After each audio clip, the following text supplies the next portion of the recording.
Ya, Buya kami persilakan. Bismillahirrahmanirrahim. Assalamualaikum warahmatullahi wabarakatuh. Alhamdulillahirabbil alamin wassalatu wassalamu ala sayyidina Muhammadin wa ala alihi wa sahbihi ajma'in wa ba'du. Alhamdulillah, bersyukur kehadirat Allah Subhanahu wa taala di kesempatan hari ini, hari Sabtu 23 November tahun 2024. Kita mendapat kunjungan dari rekan-rekan dari Rumah Zakat ya. Dan yang dibagikan hari ini adalah hal yang bermanfaat, yaitu pelatihan penanggulangan bencana kebakaran, gitu Mas ya? Ya, siang ini ya. Nah, Mbak Nin semuanya diundang untuk ikut mengambil ilmu, mengambil faidah ilmu dan pengalamannya dari kakak-kakak dari Rumah Zakat. Dan sebelum acara pelatihan damkar siang ini, kakak-kakak dari Rumah Zakat mengagendakan pengajian relawan atau kajian relawan. Jadi aslinya ini kajian untuk kakak-kakak ya, cuma supaya faidah ilmunya juga bisa diperoleh untuk adik-adik jadi dihadirkan sekalian di sini. Dan ini karena sudah setengah 12, kita maksimal jam 12 persiapan sholat zuhur, jadi kita cepat saja. Sebenarnya yang diminta dari kakak-kakak Rumah Zakat temanya PMO ya, pornografi, masturbasi, dan orgasme. Wah, gitu bahasanya ngeri. Nah, karena ngeri maka akhirnya dibatasi aja hari ini, khusus tentang pornografi. Gitu. Karena yang menyimak ini banyak adik-adik. Kalau untuk kakak-kakak mungkin cocok, tapi ini karena juga hadir adik-adik santri, jadi kita batasi khusus untuk tema pornografi. Baik, judulnya pun kita sesuaikan dengan pondok ya, karena ini basisnya akidah Islam, maka kita ingin menawarkan tema berantas tuntas pornografi dengan konsep Islam. Nah, itu judulnya.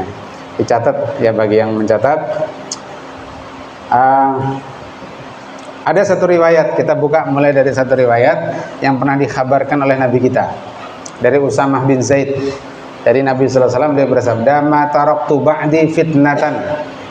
Ya, tidaklah aku tinggalkan sesudahku, kata Nabi, fitnah adarra 'alal rijal, yang fitnah itu lebih berbahaya, lebih dahsyat pengaruhnya atas para lelaki minan nisa, ya, kecuali perempuan. Jadi artinya apa? Berdasarkan hadis ini Nabi ingin mengatakan tidak ada fitnah yang lebih berbahaya bagi seorang laki-laki kecuali karena fitnah yang ditimbulkan oleh wanita. Makanya ada yang mengatakan begini, jangan berjalan di belakang wanita. Jadi kalau lebih baik berjalan di belakang binatang buas daripada berjalan di belakang wanita. Ya, kenapa? Karena kalau kita berjalan di belakang binatang buas, insya Allah binatang buas ini tidak menerkam kita. Betul? Kecuali kita berjalan di depannya. Nah, binatang buas yang menerkam. Nah, tapi kalau kita berjalan di belakang wanita, ya, kita yang jadi binatang buasnya. Paham? Nah, laki-lakinya yang menerkam wanita. Nah, makanya jangan berjalan di belakang wanita. Karena wanita itu kata Nabi, fitnah setelah Nabi yang paling berat bagi para laki-laki itu adalah fitnah wanita. Baik. Nah, anak-anak sekalian, santri sekalian, dan kakak-kakak relawan sekalian, Indonesia itu ternyata peringkat 1 dunia dalam hal pengunduh dan pengunggah situs porno. Hebat nggak? Hebat tidak? Ada. Ya, ranking 1, tapi ternyata ranking 1 dalam ketidakbaikan. Jadi di dunia ini ada ratusan negara, ternyata Indonesia ranking 1 dalam pengunduh dan pengunggah situs porno. Itu menurut media Indonesia tahun 2012. Ya. Padahal dulu mayoritas Muslim itu di Indonesia. Sekarang sudah kesusul oleh Pakistan. Sekarang yang ranking 1 jumlah muslim terbesar di dunia itu negara Pakistan. Indonesia nomor 2. Nah, tapi tahun 2012 itu Indonesia masih ranking 1 sebagai negara dengan total muslim terbesar di dunia. Tapi ternyata pengunggah dan pengunduh situs porno terbesar di dunia. Alhamdulillah. Ini menunjukkan apa? Menunjukkan bahwa undang-undang tentang pornografi itu gagal. Tidak berhasil mengerem laju pornografi yang terjadi di Indonesia. Ada undang-undangnya. Undang-Undang nomor 44 tahun 2008 tentang pornografi. Saya termasuk yang mengawal undang-undang ini bersama Majelis Ulama Indonesia. Dulu yang mengusulkan undang-undang ini adalah Majelis Ulama Indonesia Pusat. Namanya bukan undang-undang tentang pornografi, tapi undang-undang anti pornografi. Sampai di tahun 2008 atau 2009 itu MUI mengadakan demo terbesar sebelum ada aksi 212 ya, yang berjuta-juta itu. MUI tahun 2009 itu sudah pernah mengadakan demo terbesar dengan demonstran mencapai 1 juta saya itu di Jakarta. Dalam rangka apa? Menggolkan undang-undang anti pornografi. Tapi ternyata di DPR dibahas, diatur, hilang itu kata antinya. Berubah menjadi undang-undang tentang pornografi. Tahu bedanya? Tahu bedanya? Tahu ya? Ada undang-undang anti korupsi. Nah, andai diganti dengan undang-undang tentang korupsi, itu lebih garang mana? Undang-undang anti korupsi atau undang-undang tentang korupsi? Anti korupsi. Undang-undang anti pencucian uang misalkan, lebih garang mana dengan undang-undang tentang pencucian uang? Nah, harusnya ini undang-undang anti pornografi. Tapi kalau cuman tentang, itu cuman pengaturan tentang apa itu pornografi. Makanya di pasal 1 undang-undang tentang pornografi itu disebutkan begini. Pornografi itu adalah gambar, foto, tulisan, bunyi, dan seterusnya, panjang itu bahasanya, yang memuat kecabulan atau eksploitasi seksual yang melanggar norma kesusilaan dalam masyarakat. Itu garis bawahi, norma kesusilaan dalam masyarakat. Pertanyaannya, masyarakat yang mana? Di Aceh diterapkan syariat berarti kalau ada perempuan kelihatan rambutnya, pornografi tidak? Porno. Karena di Aceh menerapkan syariat Islam. Wanita wajib menutup aurat, seluruh tubuh aurat kecuali wajah dan telapak tangan. Tapi kalau ke Jawa, Jawa itu tradisinya perempuan pakai apa? Kemben namanya. Kemben itu yang di atas kelihatan, mulai sini boleh kelihatan. Jadi kalau di Jawa kelihatan sini porno apa tidak? Tidak, menurut norma kesusilaan orang Jawa. Apalagi makin ke timur, ke Papua. Ke Papua, tahu Papua? Suku asli Papua, tahu? Yang laki-lakinya cuman pakai koteka, tahu ya? Nah, jadi kalau cuman pakai koteka di Papua pornografi tidak? Tidak, karena aturannya tidak jelas. Karena patokannya adalah norma kesusilaan dalam masyarakat. Wajar kalau kemudian undang-undang ini gagal mengerem tentang pornografi. Perhatikan, tadi data ini 2012, sementara undang-undang itu disahkan 2000. Ada jeda berapa tahun? 4 tahun. Ternyata undang-undang ini ibarat macan ompong. Macan yang tidak punya gigi. Gagal dia untuk mengatur tentang pornografi.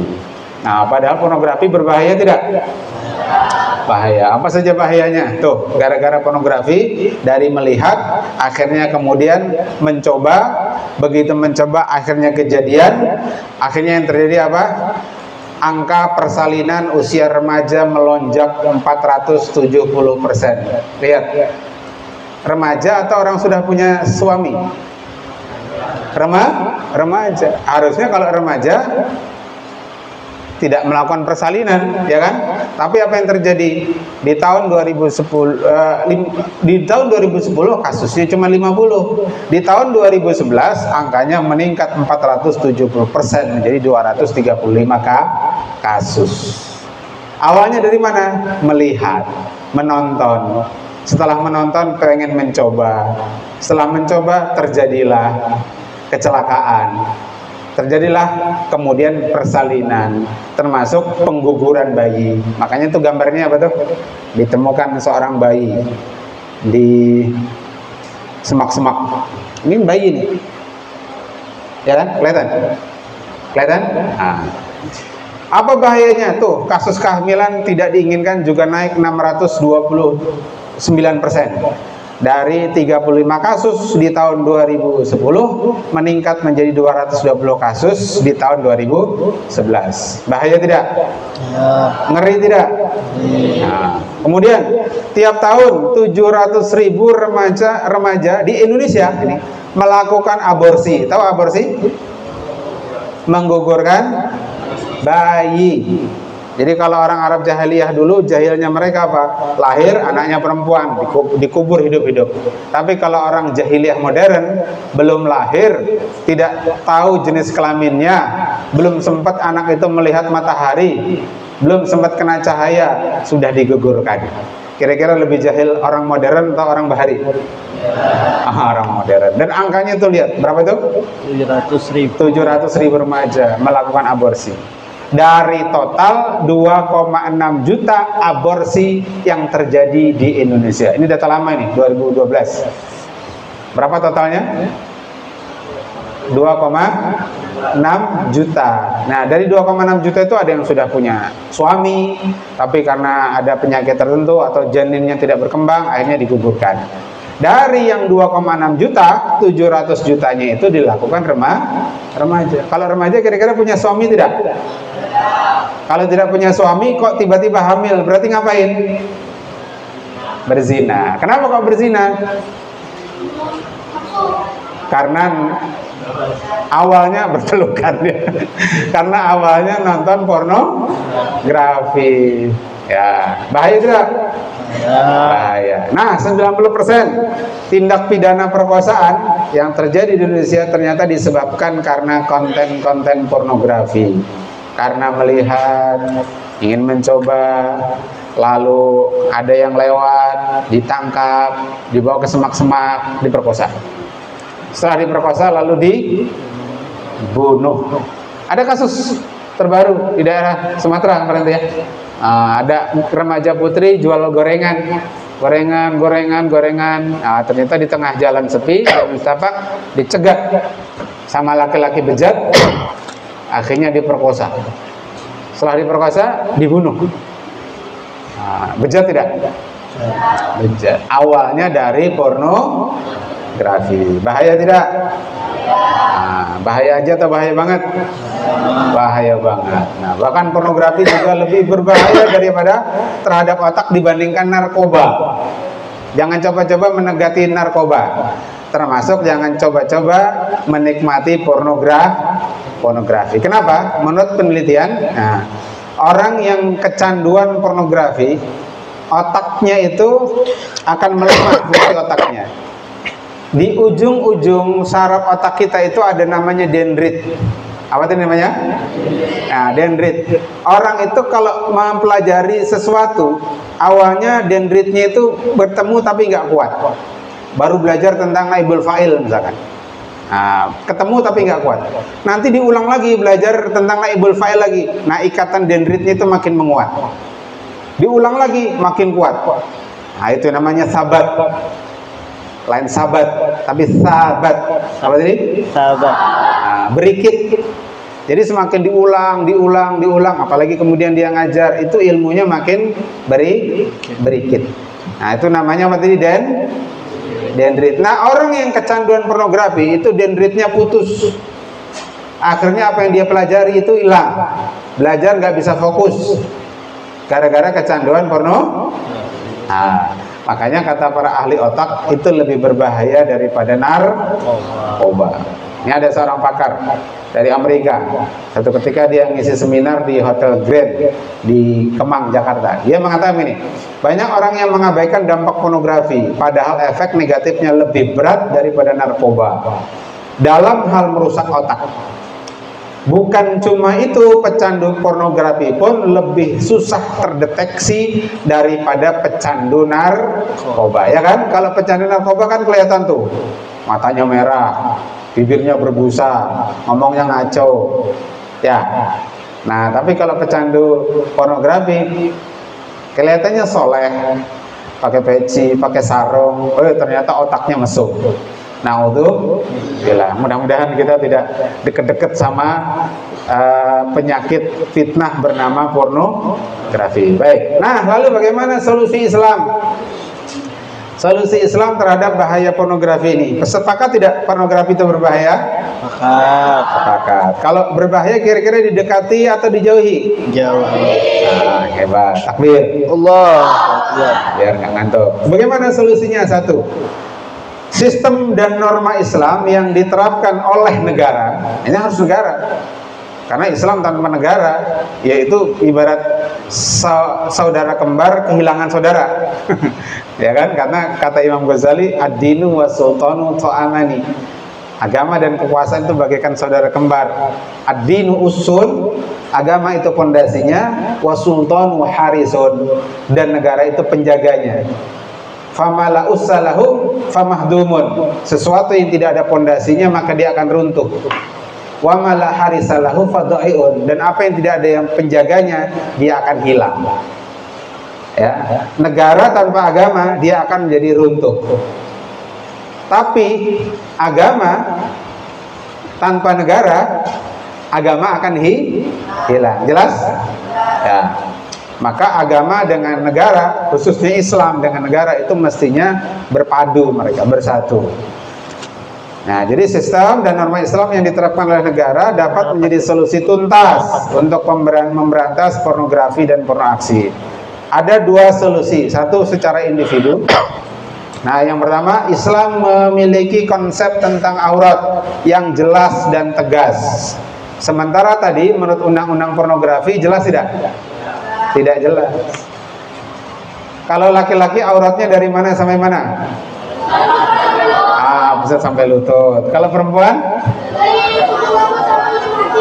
Kecuali di atasnya wajah dan telapak tangan. Jelas itu. Harusnya kalau mau tegas menggunakan syariat Islam, undang-undang tentang pornografi itu menyatakan begini, pornografi adalah setiap sesuatu yang menampakkan aurat menurut pandangan syariat Islam. Kan begitu ya?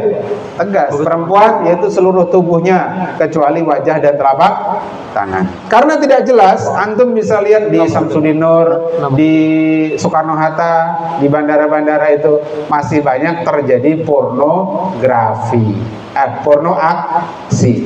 Karena kalau pornografi kan gambar, video, suara. Ini langsung aksi orangnya. Betul tidak? Kalau nggak percaya datang aja ke bandara-bandara itu. Tuh si Fadil. Nggak jadi berangkat umroh kemarin ya? Belum. Nah, itu lihat saja di bandara-bandara, terutama bandara internasional seperti Soekarno-Hatta itu. Macam-macam kelihatan.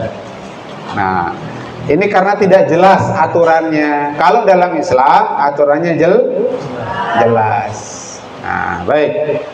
Kemudian yang kedua, Islam melarang tabarruj. Apa itu tabarruj? Berhias berlebihan. Itu ada tulisannya. Berhias berlebihan di ruang publik. Apa maksud ruang publik? Di tempat di jalan raya, di pasar, di sekolah, di mana lagi? Di lapangan, di bandara. Kalau berhias berlebihan dalam rumah boleh tidak? Di hadapan suaminya boleh ya. Kemudian Islam larang berciuman di jalan, di tempat-tempat umum, berpelukan, bercampur baur antara pria wanita, berkholwat berdua-duaan. Karena yang ketiga adalah setan, dengan wanita yang bukan mahram, dan segala perbuatan yang dapat menghantarkan kepada perzinahan. Jadi jangankan terjadi pemerkosaan, jangankan terjadi perzinahan, jangankan sampai aborsi yang angkanya 700.000 tadi, dalam Islam berdua-duaan saja nggak boleh, ya nggak? Jadi kakak dari relawan rumah zakat ini, ya, lakian dengan lakian kalau bersepeda motor, jangan lakian dengan bininya, jatuhnya kholwat, kan gitu kak ya.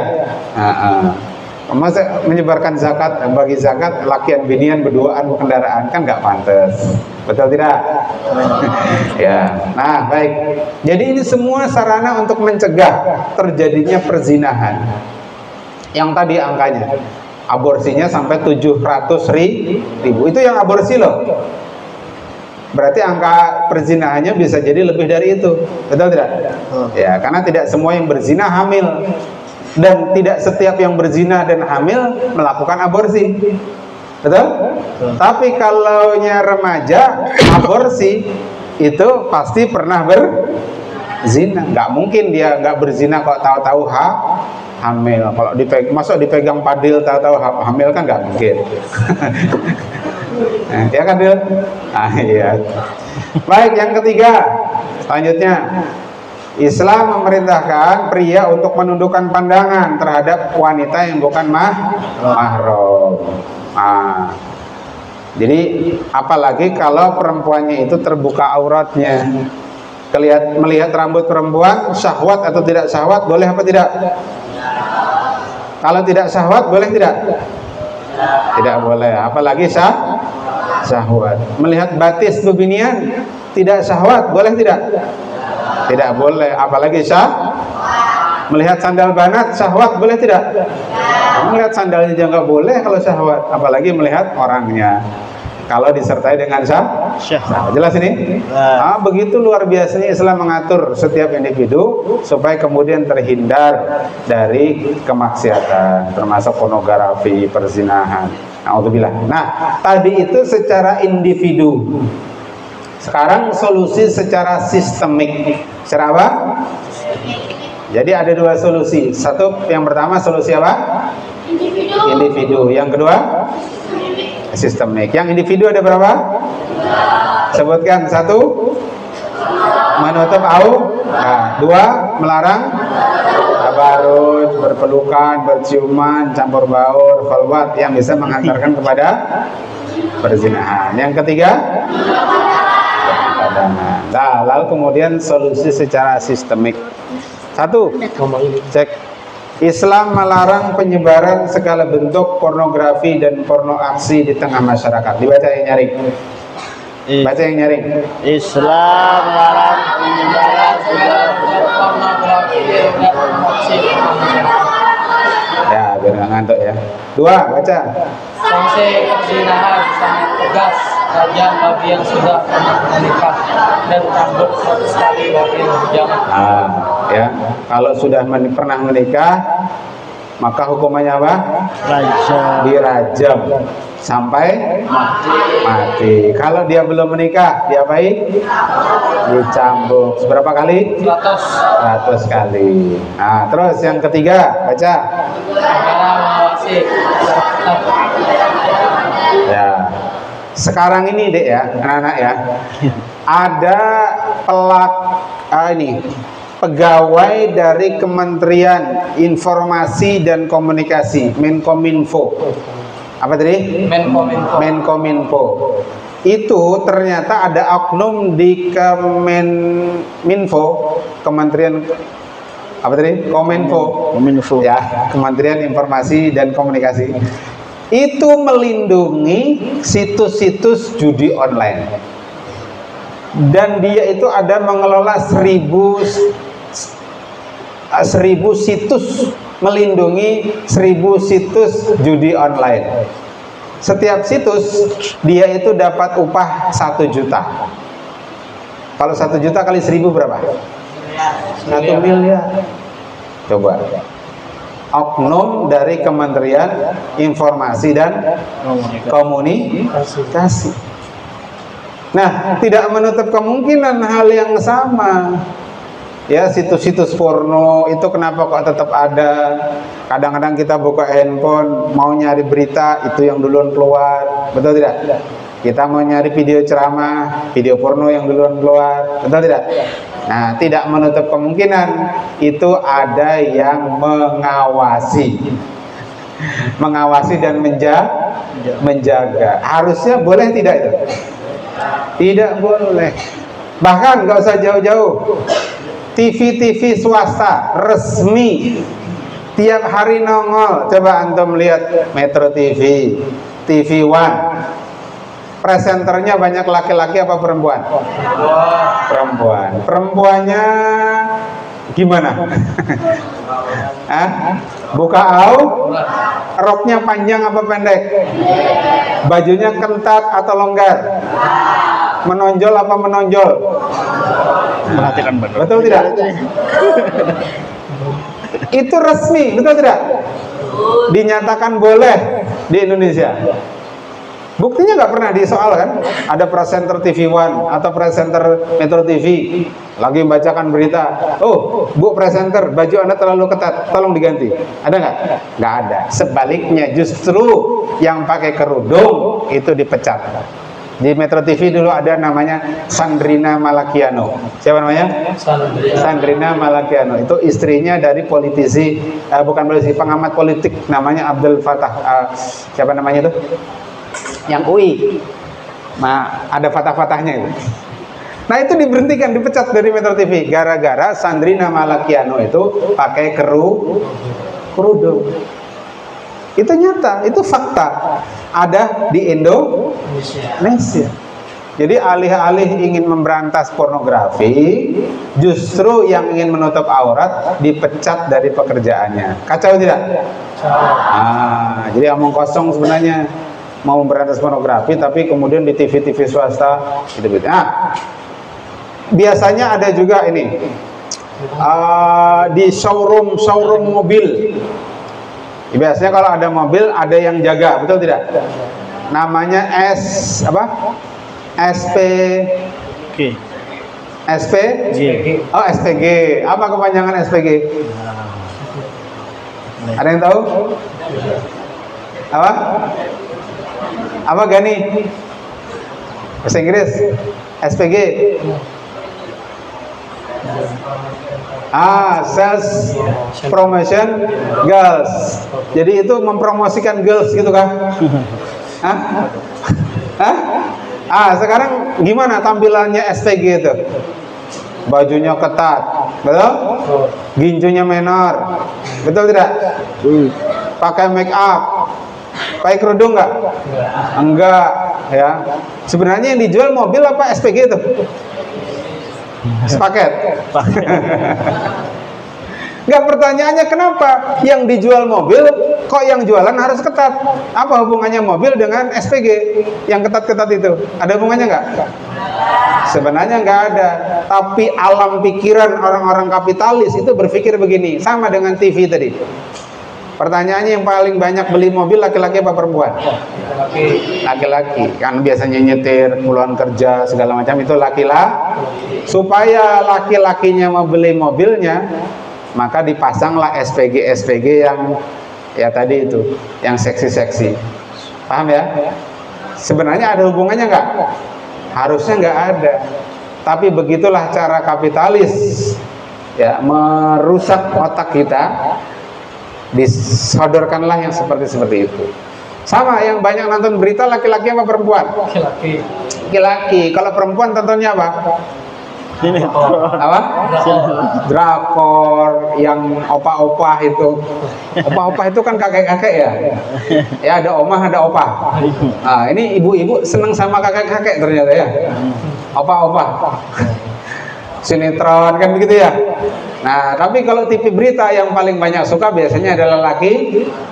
Makanya presenternya dibuat yang begitu-begitu itu di TV One, Metro TV. Jadi sepaket kita lihat berita sekaligus lihat yang begituan. Nah, ini justru harusnya kalau dalam sistem Islam dihilangkan. Tapi kalau di sistem sekarang itu justru dianggap biasa. Baik. Baca yang keempat.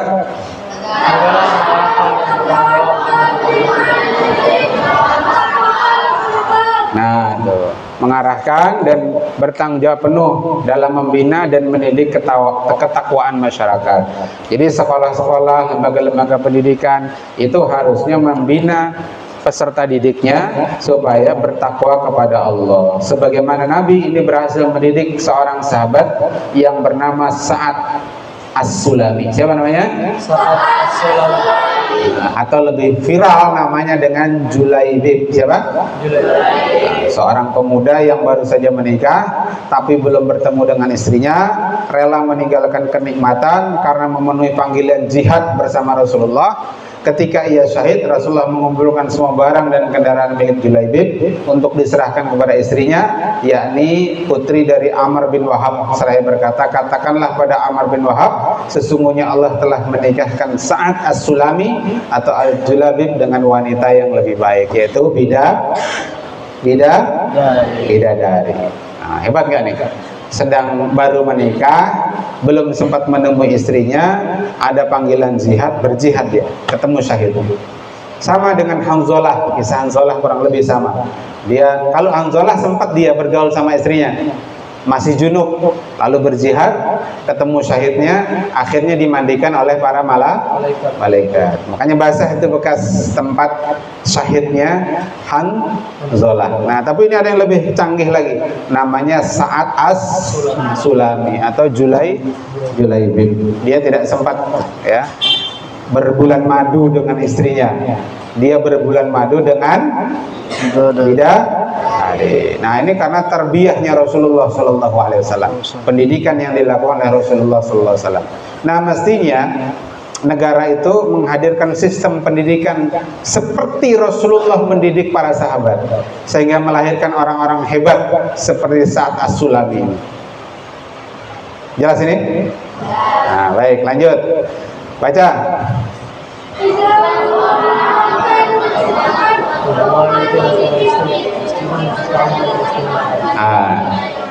Jadi sekarang ini, di zaman sekarang, suami istri melakukan hubungan badan itu di video, dijual videonya, ada live. Siapa yang mau nonton?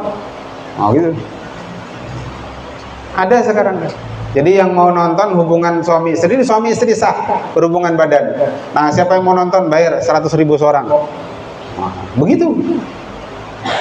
Padahal ini aturan Islam. Nabi pernah menyatakan dalam satu hadis, inna min asyarrin nas indallah manzilatan yaumal qiyamah, sesungguhnya manusia yang paling jelek kedudukannya di sisi Allah pada hari kiamat adalah ar-rajul yufdi ila imraatihi wa tufdi ilaihi, seorang laki-laki yang telah menunaikan hajatnya pada istrinya dan istrinya pun telah menunaikan hajatnya terhadap suaminya, summa yansyuru sirroha, kemudian dia menyebarkan rahasianya dengan istrinya. Nah, diposting di sosial media atau tadi itu malah na'udzubillah. Nah, itu pornografi juga, tadi konten pornografi. Kemudian baca yang terakhir.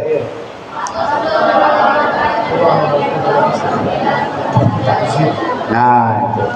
Jadi menyebarkan pornografi itu hukumnya takzir. Takzir itu apa? Hukum yang ditetapkan oleh kepala negara atau qadhi, ya, yang belum ditentukan jenis hukumannya apa. Jadi kalau orang mencuri potong tangan, itu jenis hukumannya jelas. Orang berzina kalau sudah menikah, apa tadi hukumannya? Dirajam. Kalau belum menikah, dicambuk. Itu namanya hudud. Tapi kalau ada pelanggaran tapi belum disebutkan jenis sanksinya, itu disebut takzir. Contoh, tahun 2010 ada seorang penyanyi papan atas. Dulu namanya kada perlu disebut. Sekarang, dulu nama grup musiknya inisialnya P. Sekarang berubah jadi M. Ya, penyanyi dari kota B. Ya, tahu ya anu Kak ya? Ah, tahu. 2010 atau 2011 dia itu berzina. dengan seorang artis yang sudah punya suami. Inisialnya CT. Ya, nggak boleh sebut nama ya. Inisial saja. Beredar itu video perzinahannya. Kita sempat ditawari, Pak Ustadz mau nonton sama kawan-kawan di kampus di Jogja saya. Ngapain saya bilang nonton itu? Saya hakim bukan, saksi bukan. Kalau saya hakim saya akan tonton itu untuk membuktikan di pengadilan. Saya nggak punya kepentingan terhadap video itu, video syur artis itu. Nah, ringkas cerita akhirnya si artis itu divonis penjara 5 tahun. Tahu nggak kenapa dia dipenjara? Apa salahnya? Karena berzina? Bukan. Karena menyebarkan materi pornografi tadi. Disimpan di laptop dia, dipinjam laptopnya itu sama kawannya, oleh kawannya lalu disebarluaskan. Jadi dia itu dinyatakan bersalah karena lalai menyimpan materi pornografi. Adapun dia berzina, tidak ada hukumannya sampai sekarang. Jadi dia divonis penjara itu karena apa tadi? Lalai menyimpan materi pornografi. Nah, itu namanya takzir. Tapi selain ditakzir, harusnya dia diapain? Dirajam. Wong dia sudah punya istri kok. Ya, dia itu sudah punya istri. Si perempuannya juga sudah punya. Si CT tadi juga sudah punya suami. Harusnya dirajam. Tapi karena hukum di Indonesia ini tidak tegas, tidak jelas, jadinya ya sekarang kembali dia jadi artis papan atas, masih tetap duda dan digandrungi oleh para wanita. Ya, siapakah dia? Nggak usah dijawab. Ya, habis. Maka demikianlah ya materi hari ini tentang berantas tuntas pornografi dengan konsep Islam. Jadi kalau bukan dengan Islam, lantas dengan apa? Coba sekarang dijawab. Undang-undang pornografi ternyata tidak sanggup menekan pornografi yang terjadi di Indonesia ini. Jadi pertanyaannya adalah, kalau bukan dengan Islam, lantas dengan apa?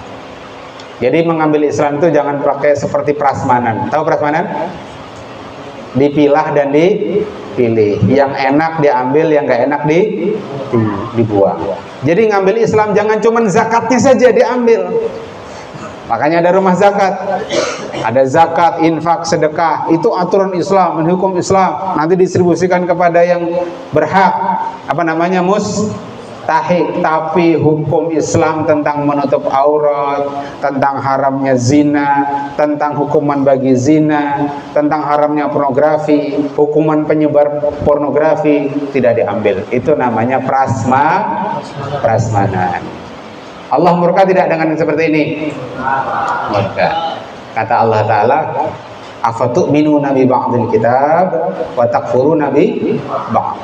Apakah kalian beriman atau mengambil kepada sebagian isi Alkitab, termasuk isi Al-Quran, wa takfuruna bi ba'd, dan kalian ingkar atau meninggalkan sebagian isi Alkitab? Kama jazaa'u may yaf'alu dzalika minkum illa khizyun fil hayatid dunya wa yaumal qiyamati yuraddu ila asyaddil 'adzab. Orang yang begini dia mendapatkan kesempitan hidup di dunia dan nanti di akhirat dikembalikan mendapatkan azab yang pedih. Na'udzubillah. Kapitalisme, sekularisme yang memisahkan agama dengan kehidupan lah yang menyebabkan hari ini orang memilah dan memilih syariat. Yang enak-enak diambil, soal zakat diambil, ya kan? Karena ada potensi uang di sana. Tapi soal syariat yang lain diabaikan. Na'udzubillah. Padahal Allah menyatakan udkhulu fisilmi kafah. Hadanallahu wa iyyakum ajma'in. Mudah-mudahan Allah memberikan hidayah kepada kita. Amin. Mudah Allah berikan petunjuk kepada kita. Amin. Mudah-mudahan Allah berikan taufik kepada kita. Amin. Untuk bisa melaksanakan Islam secara kafah. Amin. Allahumma amin. Ala hadhihi al-Fatihah. A'udzubillahi minasyaitonir rajim. Bismillahirrahmanirrahim. Alhamdulillahirabbil alamin arrahmanir rahim maliki yaumiddin. Iyyaka na'budu wa iyyaka nasta'in. Ihdinas siratal mustaqim. Shiratal ladzina an'amta 'alaihim ghairil maghdubi 'alaihim waladdallin. Hadanallahu wa iyyakum ajma'in. Wa lafu minkum. Subhanakallahumma bihamdik asyhadu an la ilaha illa anta astaghfiruka wa atubu ilaik. Assalamualaikum warahmatullahi wabarakatuh.